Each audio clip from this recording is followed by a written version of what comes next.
Lecture para sa mga bagong gwardiya. Hindi kita inagawan ng laruan.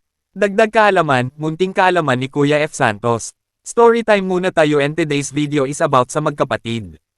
Mga bagong gwardiya, may mga pagkakataon sa trabaho na hindi tayo ang napipili.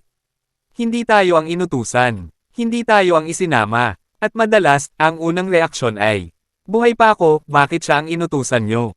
Inagawan yata ako ng trabaho. Para kang batang inagawan ng laruan ng mas batang kapatid. Umiiyak, nagtampo, nagalit kahit wala namang masamang intensyon ang iba. Ang sitwasyon, may isang kuya, may sakit siya, hindi niya agad sinabi sa mga kapatid niya pero kailangan niyang magpahinga. Ayaw siyang i-stress ng mas nakatatanda nilang kuya. Kaya ang bunso ang inutusan.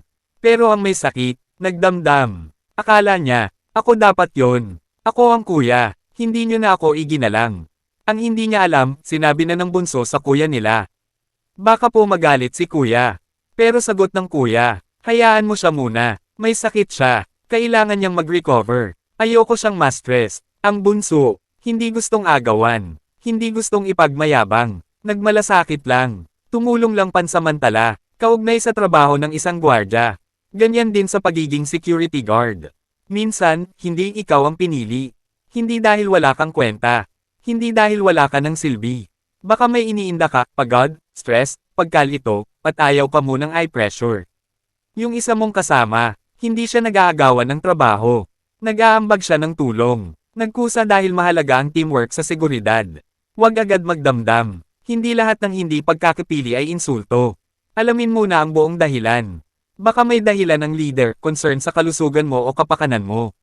Maging bukas sa pagtulong ng kapwa. Ang tunay na gwardiya ay nagpapasalamat kapag tinulungan, hindi nagagalit. Panatilihin ang respeto sa isa't isa.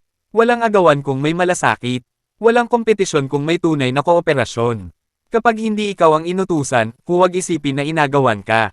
Huwag agad humusga. Minsan, ang hindi pagkakapili ay proteksyon. Minsan, ang katahimikan ay malasakit. Minsan, ang utos sa iba ay pagpapahalaga rin sa'yo. Halika at manalangin tayo. Panginoon, turuan mo akong huwag agad magdamdam. Bigyan mo ako ng pangunawa sa mga bagay na hindi ko alam. Turuan mo akong tumanggap ng malasakit at magpakita rin ng malasakit sa iba. Palakasin mo ang loob ko habang pinapatatag mo rin ang aking katawan.